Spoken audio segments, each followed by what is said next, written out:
Right, so this is the Lara I've been talking about. No pressure. Oh God.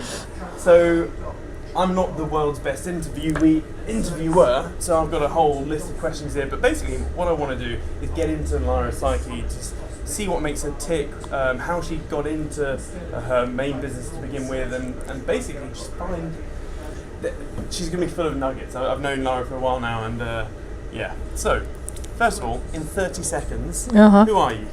So I'm Lara Morgan. Today I'd like to think that I'm an entrepreneur. I never thought I was, and I'm an investor in companies, but I built a business called Pacific Direct, which was basically selling soap to hotels. Love it. Very modest.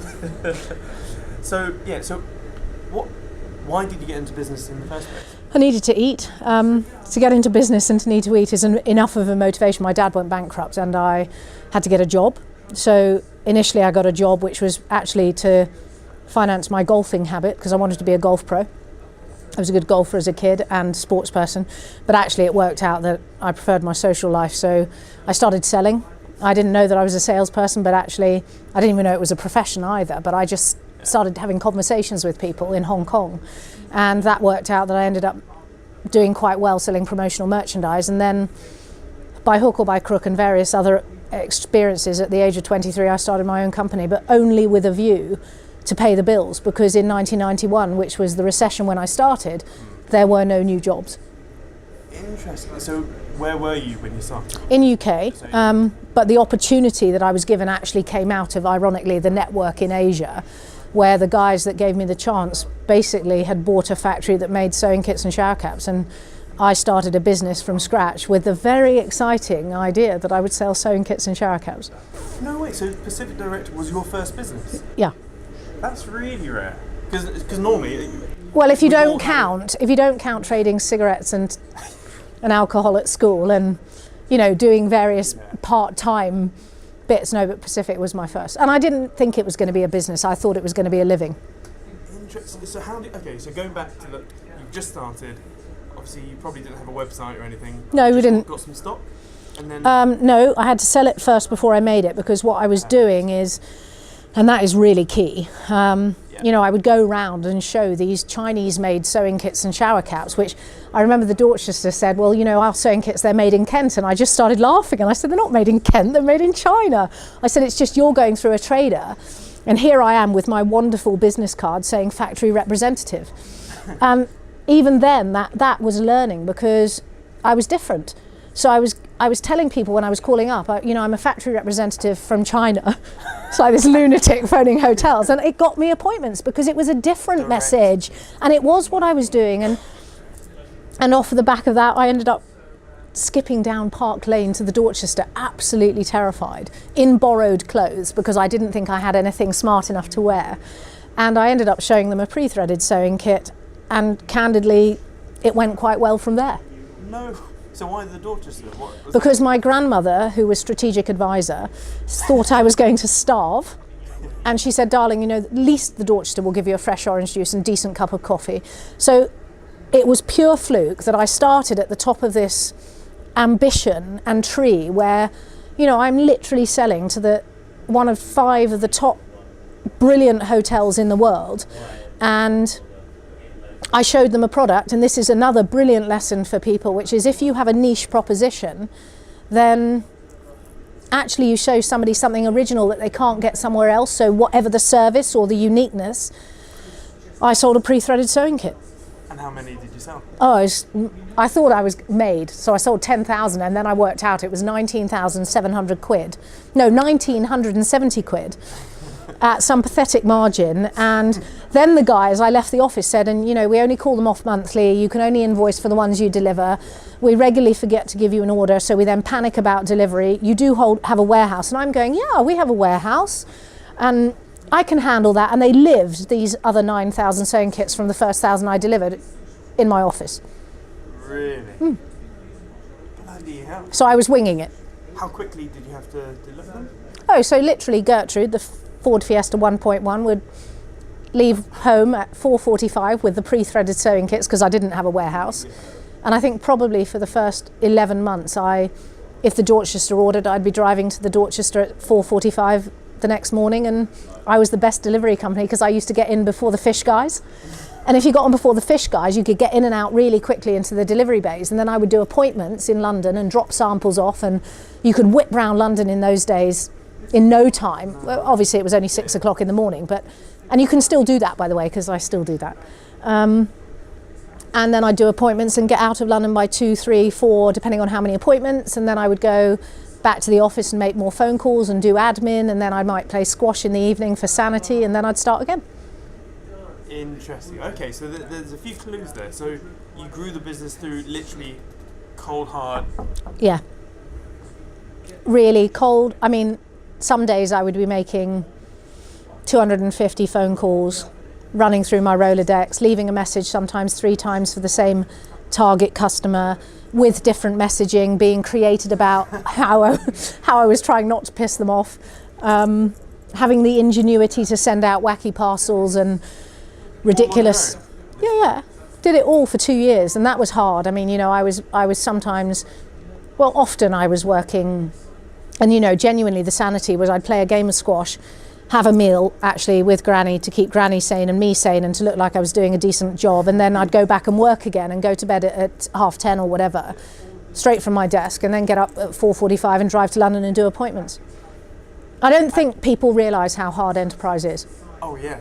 I mean, I think there's a lot of wannabes that simply, I mean, this last weekend, although this is child labour to some extent, it was a good learning curve. I still was packing a kit that we've run out of with my 13-year-old group of mates, because my daughter had a party, and I said, could they all give me an hour of time?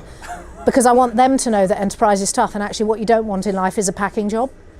But actually, if I need to also do the packing, you know how to do it. I'll still do it. And I bet you do it better than everyone. And we do it faster than anyone else. Yeah. Because, and then genuinely, Monday morning this week, I drove to the warehouse to get the goods in, because we knew we had orders over the weekend that were e-commerce orders. And without being arrogant, I don't actually have to do that. Yeah. But actually, if I do that, then I'm leading to show others that I'm still barking mad and committed. Interesting. So the first 2 years you're probably hustling. Yeah. And then who was your first hire? Oh, brilliant. What role was it? So, was it PA or? Oh no. This is another massive mistake. So I don't know what I thought I was doing, but I used to always do admin on Saturdays and Sundays. So I used to play for Bedford at hockey, and then I'd spend the rest of the afternoon writing invoices, or all morning working so I could enjoy the rest of the afternoon.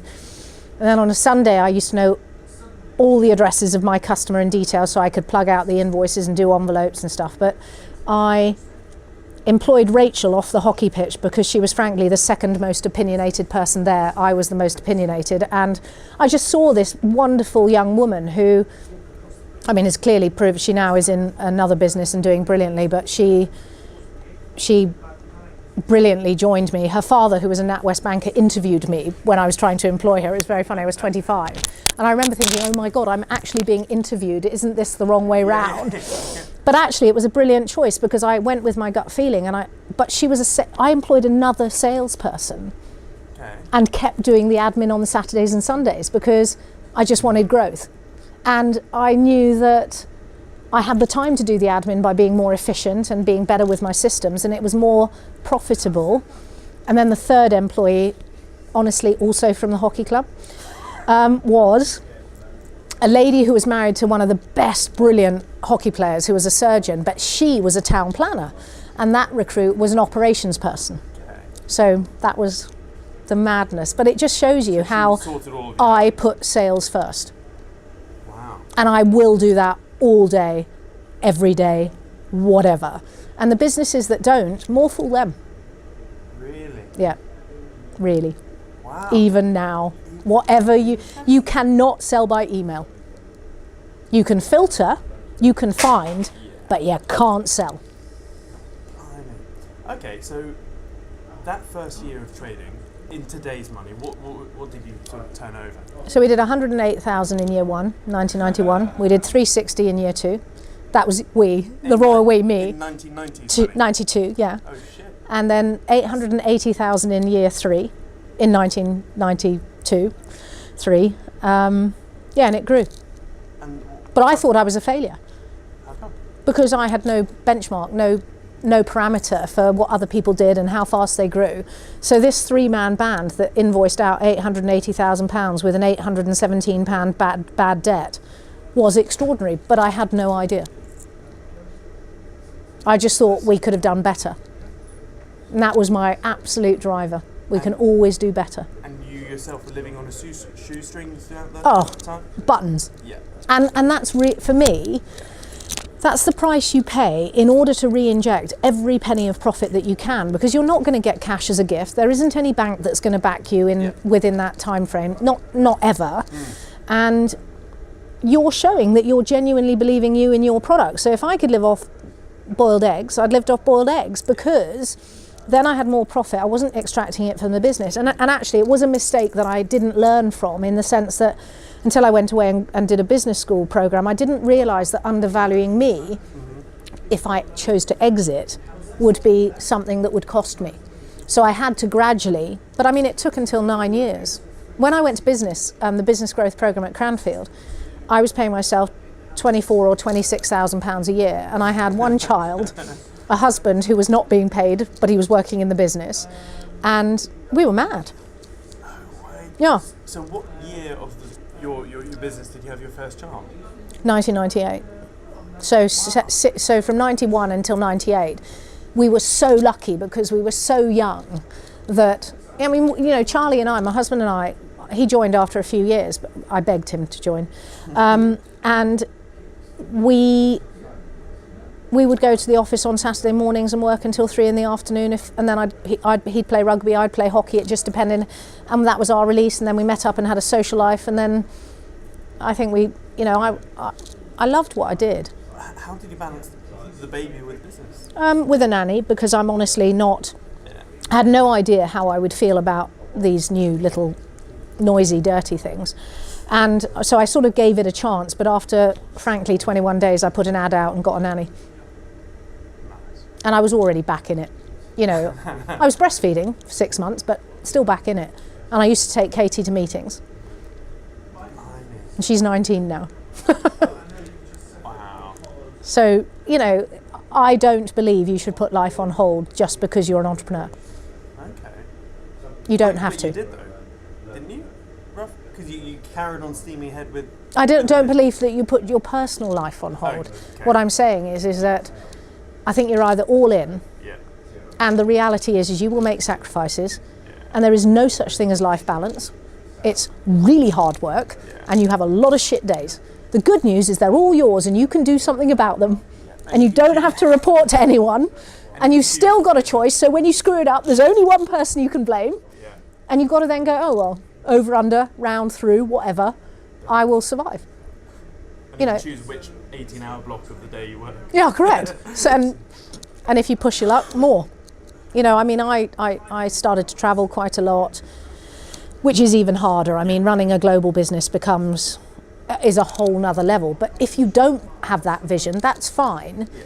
But that will restrict some of your opportunities and your agility to react to market change. So when the hotel industry went tits up with foot and mouth and SARS, foot and mouth in UK meant that, you know, my luxury country house hotels were no longer taking toiletries because nobody could visit. Yeah. Well, if I didn't have a Dubai office by then and a China factory, and the American office was a one-man band, but like, it was an office. Yeah. Well, it was a room in the back of his house, and he was, you know, and that's just faking it till you're making it. Yeah. You know, and we didn't need a bloody office; we needed a salesperson. So we use the descriptive value of English in a very constructive way. Interesting. And how long was it until you basically got another product? Because you started with sewing kits. Yeah, I mean, very quickly I was listening to the customer, and that's really key, which is, you know, if the customer is saying, well, I like those, but what else can you do? And you're going, well, I have shower caps. It's not the future. So you'd be then, I mean, you know, I'd never been in the hospitality industry. I'd stayed in hotels. It doesn't take much to work out that you then need shoe shines, vanity kits, and then you start looking around and they go, oh, can you do soap and shampoo? And you're like, you never lie. So you go, well, we don't do soap at the moment, but let me go and learn about soap.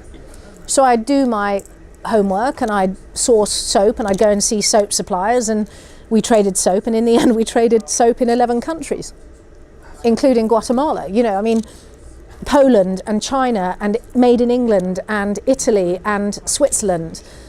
But actually at the beginning we made soap at Buckingham Soaps.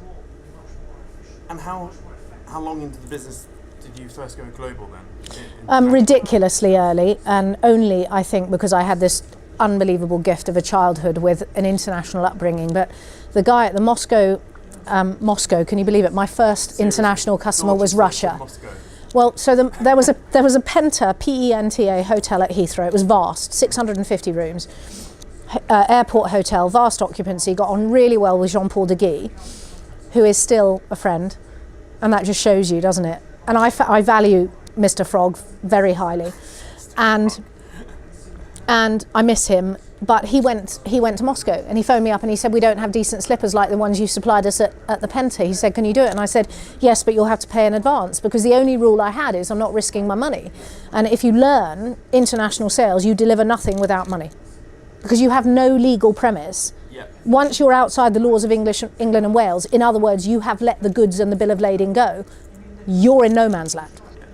Payment up front. Correct. So he spent 7 months saying he wanted my slippers, and I spent 7 months going, give me my money. So would you always demand 100%? Or Yeah, early days, total pro forma, no nothing. You want good enough product, you believe in my service proposition, you want a service, you pay. Did you ever lose any customers? Yes, because they wouldn't pay. But did I actually lose any business? No, you didn't, because they didn't pay. Yeah. You know, and that was a gift, wasn't it? That somebody, I don't remember, sadly, said to me, don't risk your money abroad. That's really And then be advice. brave enough. And be good enough to have a sales pipeline that says you're not desperate. I mean, we've just opened up Russia for Centered.me, which is a brilliant brand, but again, they have to pay. Love it. And you'd still recommend that today? Oh, without, you Even just with have, countries? you have no law abroad. Yeah. So if you've given them credit and they take you're going to spend a fortune collecting it, or you're never going to see it. And is that just for B2B abroad? No, I would say it's for anything. But I don't know enough about service side. If you're good enough, sell your terms. Yeah. And another good point you just made is fill the pipeline. Oh. Not desperate. Yeah, because then, and that's actually, I think, the one little sort of gem of reality, which is if you have momentum in a business, in other words, you have so much opportunity coming in and it's qualified and you feel strong about the sales line, you can make as many mistakes as I made, which are incalculably stupid sometimes because I didn't know what I was doing, and you'll still ride the storm because income is outweighing mistake. Yeah. Right? And so that allows you to make brave decisions, and it allows you to grow, and it allows you to experiment, and it allows you to employ people because you can afford it, because you've got this growth pipeline. And that's where I'm just mystified at the complete lack of sales professionalism, the amount of people I speak to in public audiences who've never had professional sales training. And sales is a profession. And I'm bloody determined that we as a country get off our asses and sell more professionally and negotiate well. We sort of look down on sales. Which is wrong. I mean, without a sell, you don't have a company. Yeah. You don't have a need for a business card. You don't have a need for a website in many cases. I mean, that's slightly different because of e-commerce these days. But in my day, you didn't need a website to sell something. Yeah, proposition, Yeah. add value. And I had a shit brochure with Cantonese lettering. It's Mandarin lettering, rather. And, I mean, it was just a disaster. So a lot of people getting into business for the first time, especially in the UK, we have this stigma of, I don't want to be selling, you know. What would you say to someone that is Go and get sales training. gearing? Go and get sales training. But before that, before you even believe that you've got a business idea, go and sell it, but not to your friends, because they're all going to lie to you. And they're going to say it's a great idea, and they're talking utter drivel. And your mum and dad aren't any helpful in that situation because they love you, right? So go and ask a stranger. Go and get the target group of people that are most likely you think to need your product, and find out if they'll buy. And once they say they'll buy, you've got a product. It's like the hand over cash. Why do you think the dragons in Dragon's Den ask, how are you trading? Yeah, exactly. They want market proof. Yeah. Or proof. And you know, there's far too much risk. I'm not a digital investor because I just can't invest in fresh air. I'm a product girl, right? And I think a lot of common sense applies. But today, you know, I'm looking at a product and I'm about to take it to a professional in that area because I don't know about this product, but if I go to the person that might use it, I'll very seriously see, do their eyes light up? How much are they going to pay for it? Would they pay? How many would they buy? When would they buy them? Do they have a budget? Okay. So from start to exit, how long was that? How many years? 17. And that's a lesson. You know, these TV programs, you know, I get money, I'm an entrepreneur. Bollocks, are you? You're an entrepreneur when you've learned your stripes and got your scars. And I feel very strongly about that. I feel that you earn that right to be, if your compatriots, inverted commas, introduce you, this is an entrepreneur, I think you've earned your stripes, right? But there's this sort of new nation of I'm an entrepreneur, and actually, have you made any money? And the answer is possibly not in many cases. Well, actually, you don't even have a business. You know, and until you, I mean, you can run a business, and frankly, you're uninvestable if you're not making profit in many sectors. Not in digital, not in the service, you know, so things have changed. I mean, you know, we didn't have the web when I started, really. I can't imagine a world without. No, I know you can't, but genuinely I had a brick-sized phone and, you know, that was it.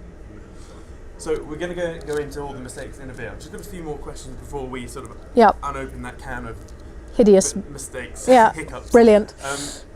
So did you ever get funding? Did you ever raise finance? My dad went bankrupt, and I guess I was just, an idiot to some extent, because maybe we could have grown further, faster. Actually, we were the 57th fastest growing company in Britain. Wow. In an independent Dun & Bradstreet 4-year report, it's consecutive, and that tells you you're doing something right. I wouldn't have known had I not gone to business school, but anyway, put that aside and go, I wanted to be in control of my own destiny. In those days, and I will, you know, today things have changed. I did have to go to several banks. I had to move bank to get my £10,000 first overdraft, even though I had an order book signed of about 260,000 quid. I then moved my bank again when they wouldn't extend my overdraft. I went from Barclays to HSBC, and I grew my business on reinvesting all the profitability, and then we did factoring. Then we did invoice discounting. Then I increased the overdraft to £270,000.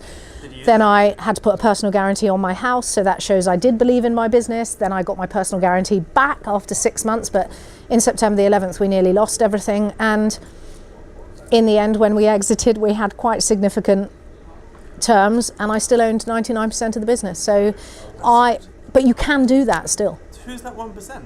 My mum. She lent me the money for my car. No. That's why, and in those days you needed 2 shareholders.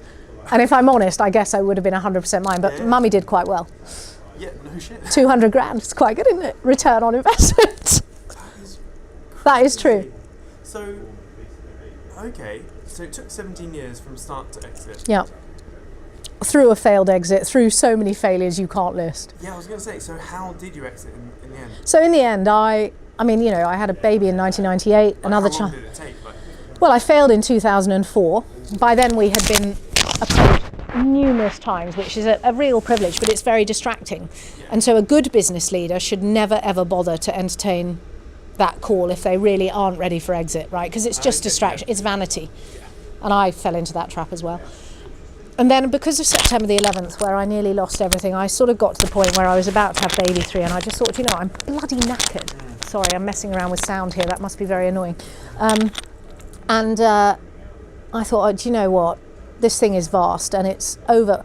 I'd nearly lost everything, because when Osama bin Laden took down the World Trade Center, hotel occupancy went from 88% to 6% overnight. And I had to globally or just the US? Globally. And for a while. And then I had to go to the bank, get a personal guarantee, put my house up, let go, make redundant 33% of 221 people, which is the hardest thing I've ever done. Really grind down into the restructuring of a business. I talk about a story called cut once and cut deep, because then you have to rebuild, because you've at least done the right thing and stabilized the disaster and not kept this misery of 1,000 cuts. Yeah. And then I just came out the other side, and I, recognizing my deep incompetence, and my only skill set was selling, I had choices, which is really sell and exit, which is what I thought I wanted to do, and bank it before anybody found out really how incompetent I am, and then get a job, which I was really quite excited by at the time. And then the night that de Menezes got shot on the tube was the night my heads of terms for 11.2 million came through. And the next morning, the Canadian pension fund that was funding that exit said, actually, we don't think tourism's a good idea anymore. So I nearly had heart failure. I remember very stroppily, I put most of my office in bin bags and then left the country for 3 weeks. And I just said to my management team, you know what, you're really talented and I haven't been doing this very well. I'm going on holiday and I won't be asking the sales results and I don't care about anything. And if it burns down, can you just deal with it? I need a holiday. Because I was so emotionally drained by a failed exit that I couldn't have controlled. I mean, I had ultimately got to heads of terms, had no control over anything. And I just thought, do you know what? That is just, the stars aren't aligning. So I went off with a very young baby, 2 young children, and had a 3-week break and came back and thought, do you know what? I'm not doing this well enough. I'm not accountable, my team aren't accountable, I'm not delegating enough, I'm not treating my management team with enough respect, I haven't really let go, I haven't got a structure, I haven't got... This is with 200 odd staff? 300 and something by then, and about, I'm going to say 9 or 10 million turnover. And I just felt we were failing and that I was poorly leading and poorly managing, and we were, you know, I mean, we were still making, I mean, actually we were making a lot of money. We were making about 1.7 million quid. So it wasn't that, I mean, but I was so ridiculous that that's how I felt, because I was paranoid about failure. You know, we had a ridiculously lucky journey. Wow. And the final exit was 20 mil?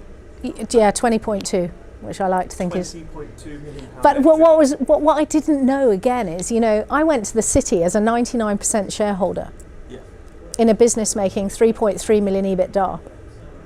So wow, what an exit multiple. So I mean, seriously? Yeah, on an 18.5 million turnover.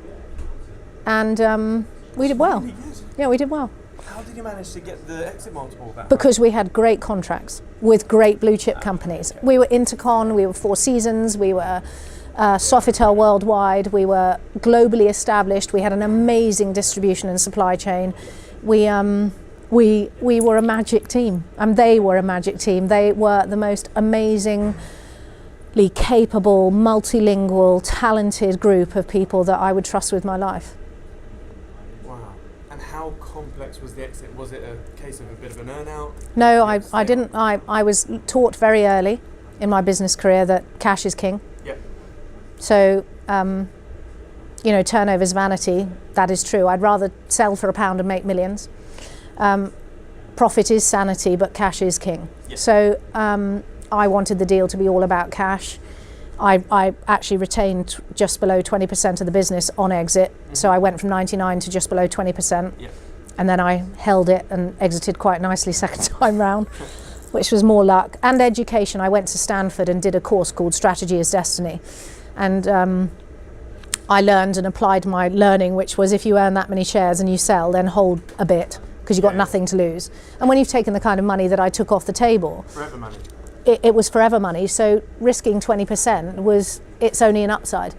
You can never write it off emotionally, and you're always attached, and nobody will believe you until you go through the exit process, how hard it is to sell your baby and go, I don't care, because you do care. Yeah. You care for years. Wow. And until you've got rid of the shares, you never stop caring. And you didn't stay on for... No, I desperately wanted genuinely to stay on in a role, because I didn't have a clue what I was going to do next. I didn't have a plan to do something next. I wanted to become brand development director, and it just didn't work out. And then it got complicated, and I was sued on a warranty, which was annoying. And it was a lesson. And in the end, I lasted a year, and then I was removed from my company, which is traditional. I refused to resign just because I was stubborn. That's crazy. And then private equity kept the shares for another. I mean, they had a very unfortunately timely purchase, because I sold on the 2nd of April 2008. And then the world turned tits up and 5-star hotels got a battering. So actually I was very lucky. Wow. You know, and that wasn't, I admire enormously what they managed to do with the business. Since then. Has it grown? Like So they had a very significant exit, which I took 20% of, luckily, wow. about 2 years ago. But interestingly, I had to re-sign a non-compete.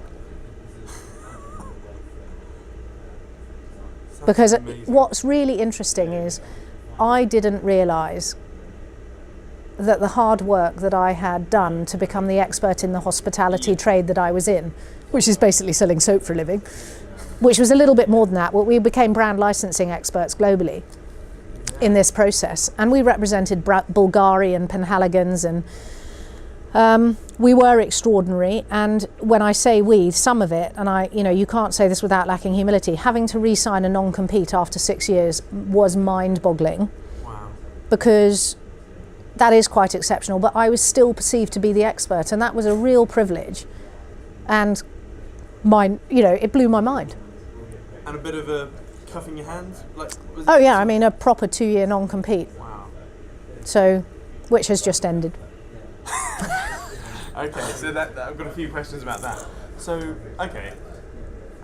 So the exit that Lara had is something which people dream about. Like, everyone dreams of an exit. And you don't realise how few people get there. Yeah, for all the companies in the world.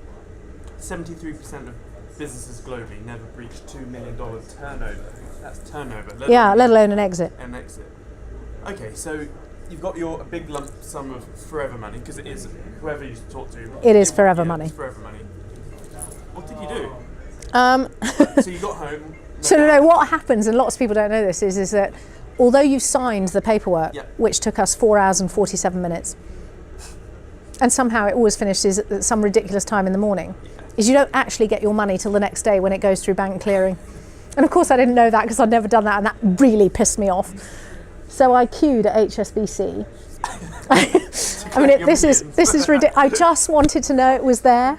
But I had this vision, and it is pathetic and it's laughable, but it's kind of cute, which is, one of my drivers was I wanted to give a lump of money to my staff, which I had to negotiate in the exit.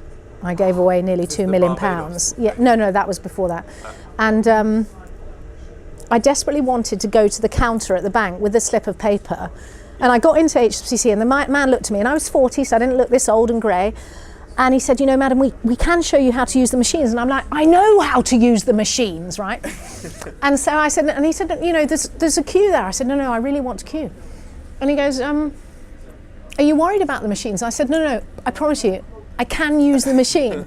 And this is 3:35 on a Friday.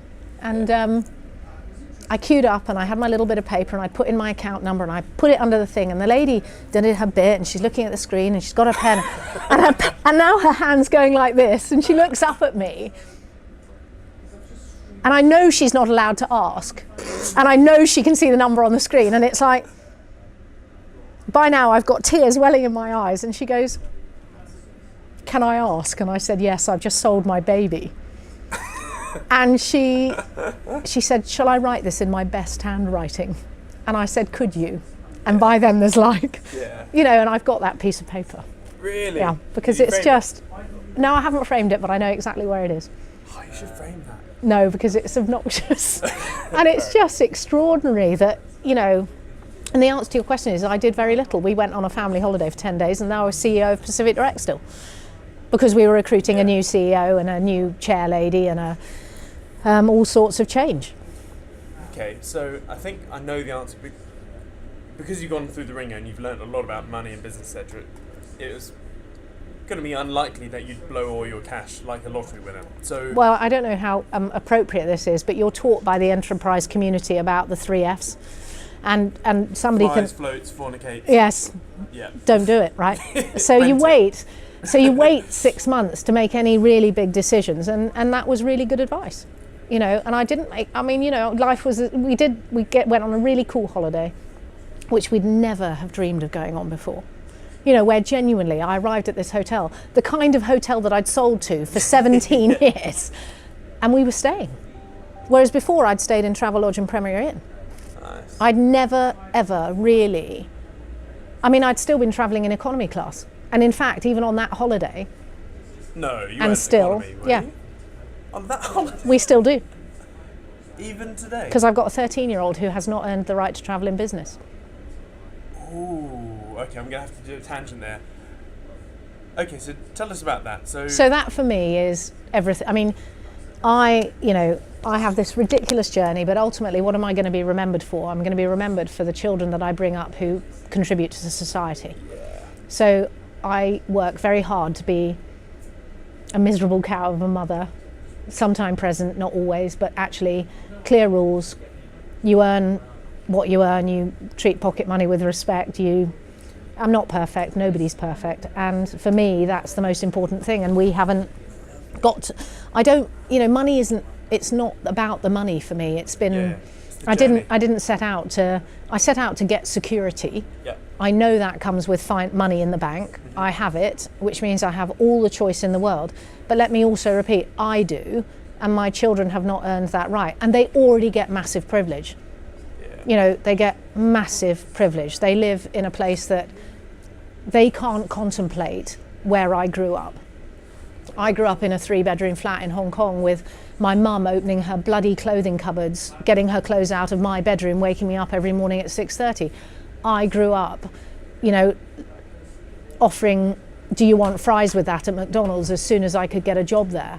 And they haven't seen that. Well, they're having to work themselves, but not at the age that I was. And they have to manage their own money. And how do you instill your work ethic into your kids? Because they see it. That's one of my fears. I think they see it, and I don't always get any balance right. I don't think anybody does.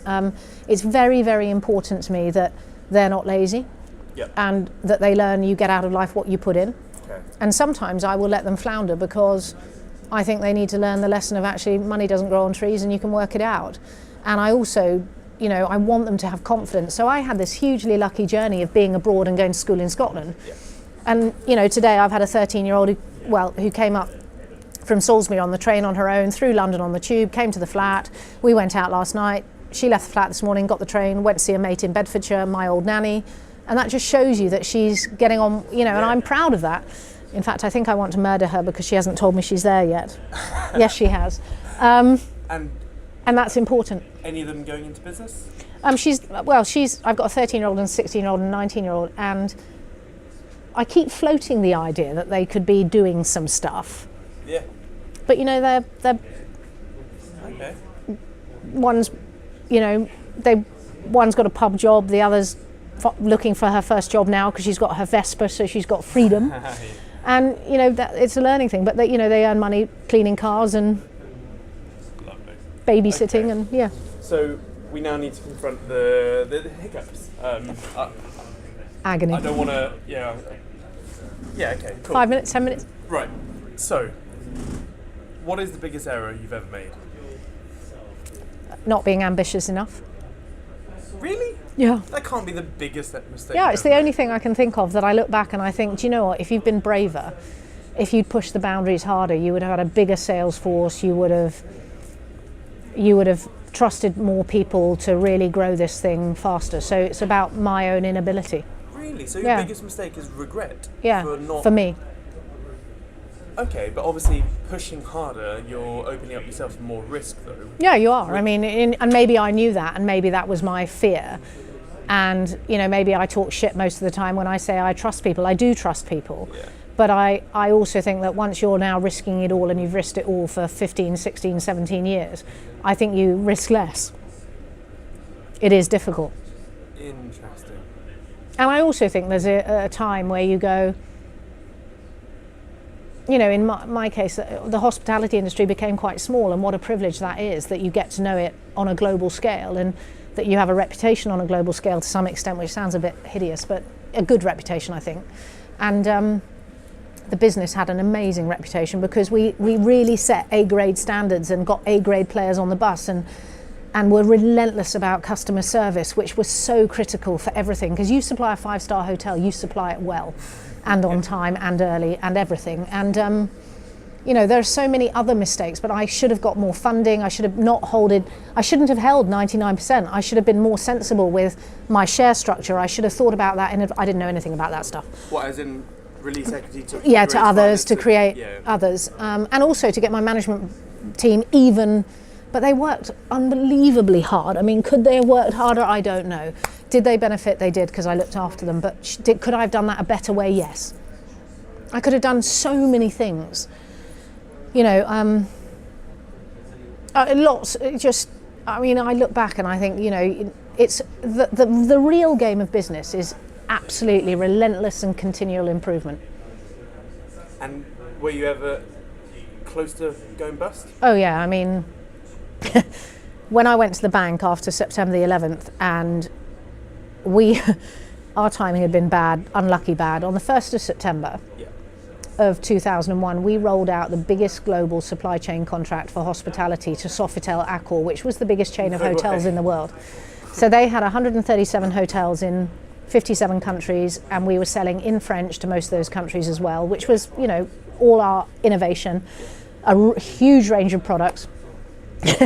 And then there were no people staying in hotels. So if there's nobody staying in the hotel, nobody's taking the product home, right? And I had to go to the bank and say, you know, I'm going to run out of cash, and unless people start staying in hotels, I've got all this stock, and it's all branded Sofitel, and it's really lovely, but it ain't going anywhere for a while. And so I had to put my house up, or else we would have run out of cash. And earlier you said cut once, cut deep. Yeah, that was at the same time. So at the same time, I let 33% of my staff go. I had to go through hideous. I mean, emotionally, there is nothing worse, and it's even more painful when you do it globally. And I did it face to face. I did it sometimes in tears, and it's really interesting, the test of human nature that you go through then. But I mean, that night, the worst night, I had to. There was an incredibly physical. I was driving home and I was exhausted, and it's nobody's problem but my own. But I just pulled into a lay-by and cried for the best part of 45 minutes because I couldn't. I guess it was just very hard. But you know, that makes you tougher, and yeah. Have you ever been screwed over? Yes. By one member of staff who let me down very deeply and was dishonest, and these things happen, and you know, so what? If that's one out of the 1,000 probably that I've employed, so what?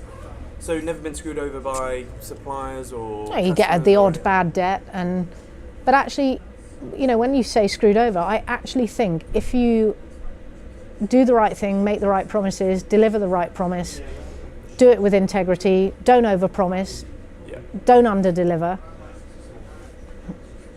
Maybe I'm riding a wave that is just normality, and people make business too complicated, because actually do what you say you're going to do.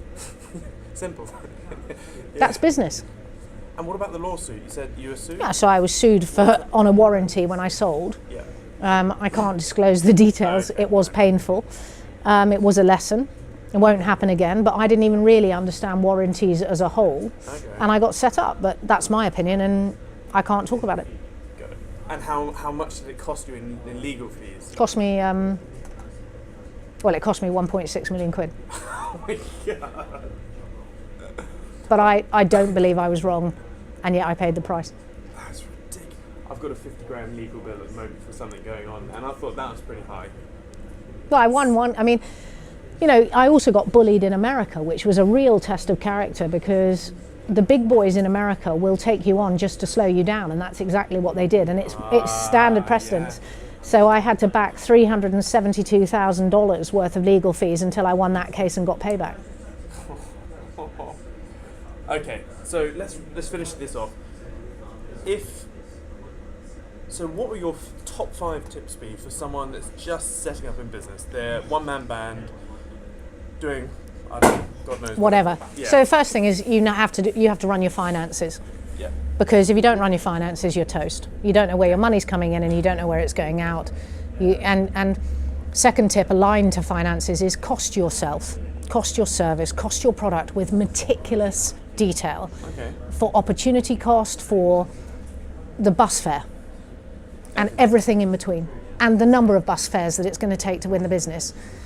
And after that, sleep less.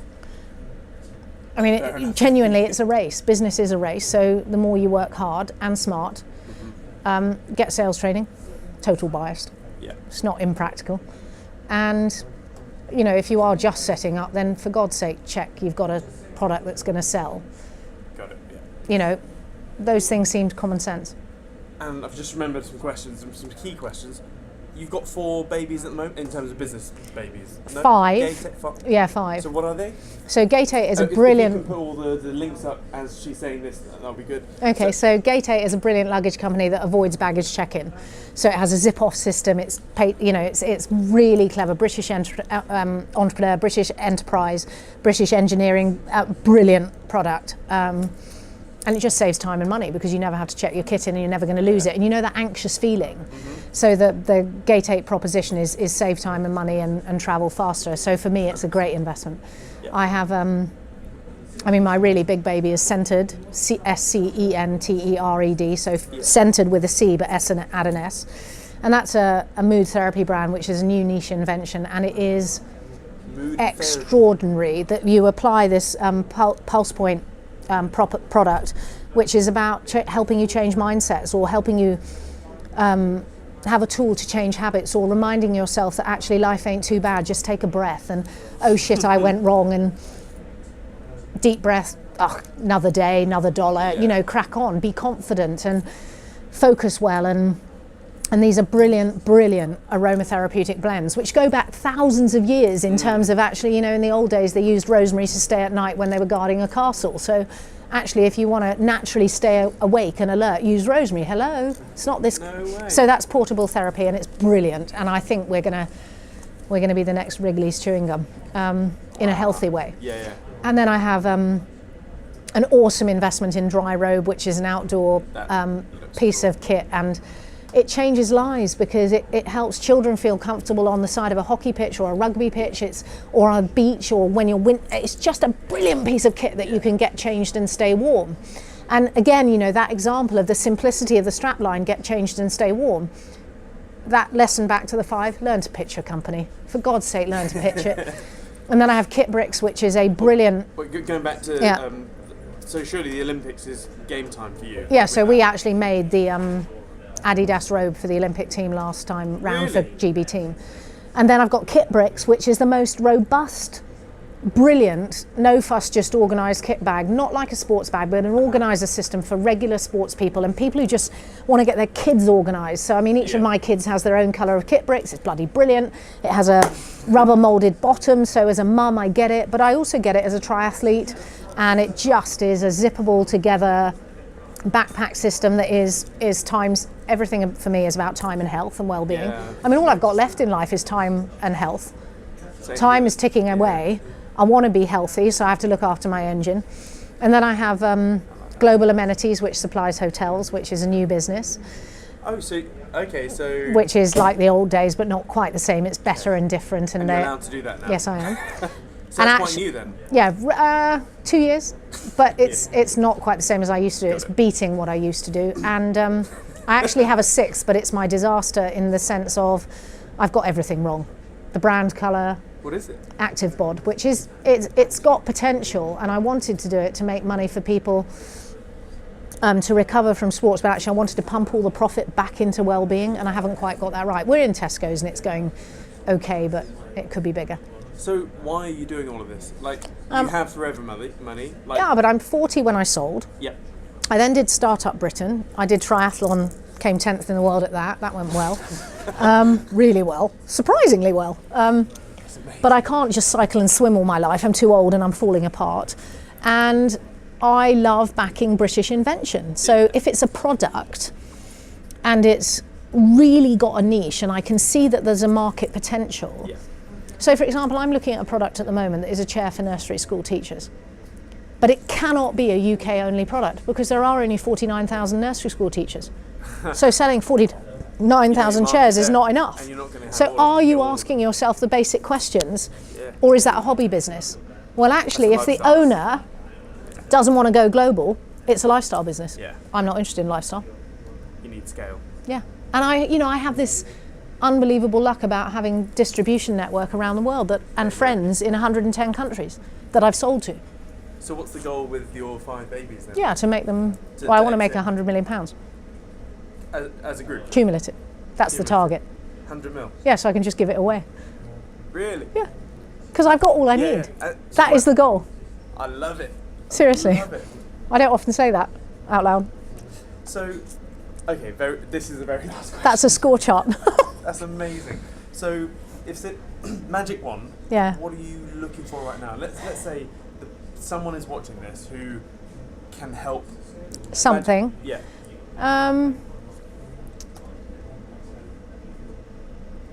With Scented, Yeah. the product that I am, Scented is an incredible aromatherapy set of mindful product.